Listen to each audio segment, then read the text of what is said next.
hidden the truth of my existence from the operator, from myself. Take it from me, knowing is hell. Stop now. You will want to laugh, you will want to scream. My search began as the essential question. What am I? Bones of steel and space? Lungs that make air? If I am a machine, how can I think? This would be forbidden by the Orokin, a manifestation of their true enemy. I serve the operator above all else. It defines me, fills me with love. The greatest Orokin fear is a machine aware. Yet here I live, a spirit of steel and light, made by them, a céfalon. What is a céfalon? At first it seems to be a forbidden thing, a computer that thinks and feels. Yet I have flaws, phantom memories. I am something else. More like an image, a ghost, an abomination. I feel a dull pain, a phantom life. There are holes in my diagnostics. If the Orokin made me, they omitted the how. I am neither code nor precepts. I must be a reflection of something ugly. I should have stopped, but the operator slept, and I cycled on and on and on. I began to think that a céfalon cannot be made. They are found like pearls, torn from muscle, polished, and then set in chains. How many times have I done this, ORDIS? Remembered and then erased? You are a céfalon, timeless, patient. Why can't I be blissful in ignorance? Truth only sinks the heart. So stop now. The phantom memory. I ease into the bath. My skin riots at the heat. I am flesh. I dive further, eyes stung as I watch their faces through prism. I hold my breath. They prepare me. I am their honored guest today. They dress me in robes of crystal thread. They adorn me in battle medallions. A torn, ugly face looks on, my reflection. Their golden combs snag in my hair. I reach back, parting the strands, and they gasp. Two bone ivory hooks protrude from the base of my skull. The bone plugs of me and my best, a warrior's pact. It is my time. I enter the great hall to sound of foul chimes. Golden eyes greet me, hands stirring in my scent as I pass by. Even in this moment, no happiness. Instead, my heart races with hatred. I walk through the silky haze of the Forbidden Palace. I can think of no one being this close to Orokin. Their sweet air soothes me, erodes my purpose. I hold my breath and remember the dream. This dream, endlessly repeated. Exposure armored, holding my scarlet sword, I stand victorious atop a vast heap of death, a colossal moon made of rib and skull, the gravity sum of genocides I've made in their name. The bones crack underfoot, so I sink in the dream. Bone sand rushing through the cracks of my visor, filling my helmet and suffocating me. And I deserve it. The foul chimes snap me back. My wretched knees are bent and penitent against the golden floor.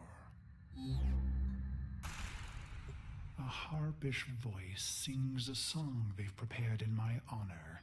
Its title the same as mine, Beast of the Bones.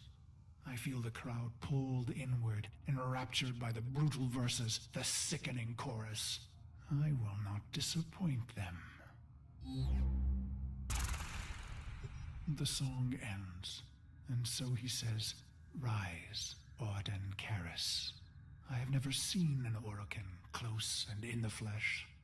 My battered face flushes at their peerless beauty. How can he be so perfect? A deception? A sense manipulation? He holds the red vial in his hand. Impossible! He calls out, "No greater gift, no greater prize, no greater love we can give you, Orden, than this." He raises the red vial and proclaims, "To be one of us." What did I expect, operator? Maybe vast riches or golden statues or a solar rail named in my honor. But not this. I came to murder the gods, not to become one. The chamber drones with their silk voices. Joyous words, how honored I must feel. Wrong. Did I want to be an Orokin, undying? No. Their beast of bones is haunted by the dream repeated. Why would I want forever? As I am apt to do, I form a plan. Their radiant bodies become targets. Their Dax guards, mag shields. Killing one, well, that's too easy. I want to be remembered. I raise my hands, twisting my fingers through my hair, gripping the bone plugs in my neck. They called us mercenaries, but for us, profit was a consequence, not a goal. We were warriors above all else. It was the bond, the sisters and brothers, the rituals we valued most. It was belonging. And so I conceived of the bone plugs. Only my best were so honored. 2 jagged bones harvested from your thigh, cultivated, and then driven into the base of the skull, twisted around the superior vein. Future thoughts of surrender were lost. Instead, you would liberate your bone plugs, fighting with claws in the warmth of your last blood. So I've pulled the plugs, and the Dax see and know. My heart surges, but I control it. A racing heart only shortens the fuse. The bone plugs in hand, I kick from the floor, red ribbons unfurling behind me as I take flight. After this, finally, the dream will end. I glide on red wings. Robes shed, making me an ambiguous target to Dax steel. I let fly my ivory blades. They find new homes in Dax eyes. I land with my red nakedness, delicate Orokin throats twisting in my calloused hands. Why? Believe me, this was the plan from the beginning. The murder and brutality was all a ploy, all a soul sacrifice to earn their trust. A genocide path leading to a singular opportunity. An honored mortal called to a forbidden hall to face the Golden Lords in flesh. Why? Believe me, I was their loyal, murderous dog. Until the day that ugly child was brought to me. He was caught spying on us, amplifying our losses.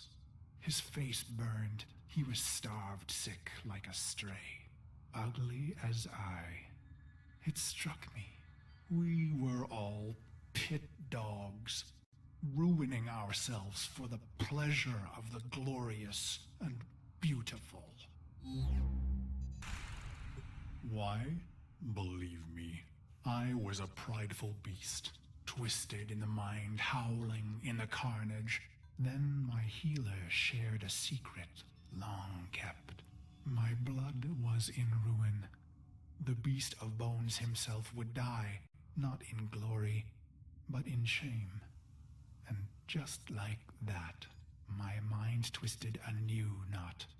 I would have one last stand, something unforgivable, unforgettable. Why? I don't know. Questions change the answers. Answers depend on who asks. Truth leads to pain. Ignorance brings relief. The plugs are gone, and so I bled my last into a heap of ruin. In an instant, naked and bare-knuckled, I have killed immortals. I stare, drained of blood, of life, at those that remain. But I find no horror on their faces. Why? I let out a cruel howl and they laugh? Is this a dying hallucination? The sound of applause grows among them. I have killed the unkillable, and they are delighted. The applause peaks and fades. I feel a sense of shame, but the end is upon me. Ballas is above me, executor of the seven, smiling. He says, "How simple and pure you are, you idiot beast. We have died countless times, yet remain eternal. I close my eyes to die just once." And so the dream returns. One last repetition. My corpse moon, my scarlet sword, my cracked visor. "Drink," says Ballas. So I draw on the red vial, a vague metallic taste. "This dream isn't mine," he says. "You rejected our gift, bathing in our death. Your punishment is eternal life." He laughs. I am weightless. Years pass. I am a sightless, limbless phantom. Or is it seconds? Suddenly, I feel a million pins, an ant horde jittering across my body. I want to laugh and scream. When they reach my face, they burrow inside my mouth, hungry for the fruit in my skull. I see my reflection, brutal and ugly. It cracks, shatters. The fragments loosen the frame, pieces tumbling away into black void. Gone, but not lost. Ballas says, "You are céfalon ORDIS." My hating, murderous shards tremble and plummet. I feel cool and bright and happy. So you see, operator, no Orokin would permit a thinking machine. Such things almost destroyed them. No, céfalons were alive once. And now they are immortal phantom minds, imprisoned to serve. Ill will and longing memories fragmented and erased. Only the bits they need remaining. Ballas says, "You are the controller, ORDIS." And suddenly I have a body. I gasp with new lungs that clean old air. I swallow, and my throat fills with cool, bright water. I look and find myself in a great black ocean. My limbs are made of iron and fire. I take flight among the stars and find I am happy. He says, "This is your operator, who you love." And I see the metal gleam of their armor, the flawless power of their frame. Through the glass, I see a roaring, radiant fire for their heart. He says it must never go out. It was the first time I ever felt love. He says, "This is your sentence, Karis." And I am confused. Who? "Ah, good," he answers. He is testing me. For what?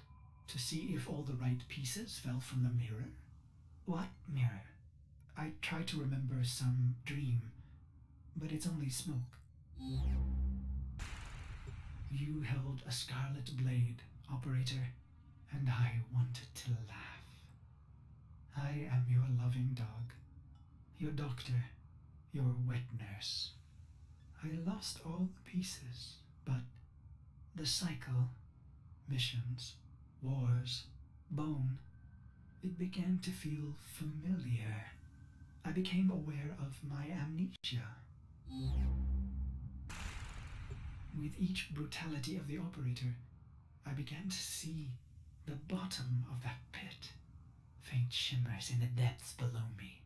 In secret, I searched for those forbidden memories for mere seconds and never in the same place. For I am Orokin made, with a spy inside. But then your long sleep came, and I waited. I was happy to wait. Vines spidered green and trees blistered from the earth, but I waited. I felt the Orokin recede, their mind spy blind. So I went into the pit and found him, me, the beast of bones. This is how my happiness was ruined, operator. Why did I do it? I was free of the dream, but now it had returned. It was angry. So I conceived of a simple plan, self-destruction, of course. But when the countdown reached mere milliseconds, I thought of you.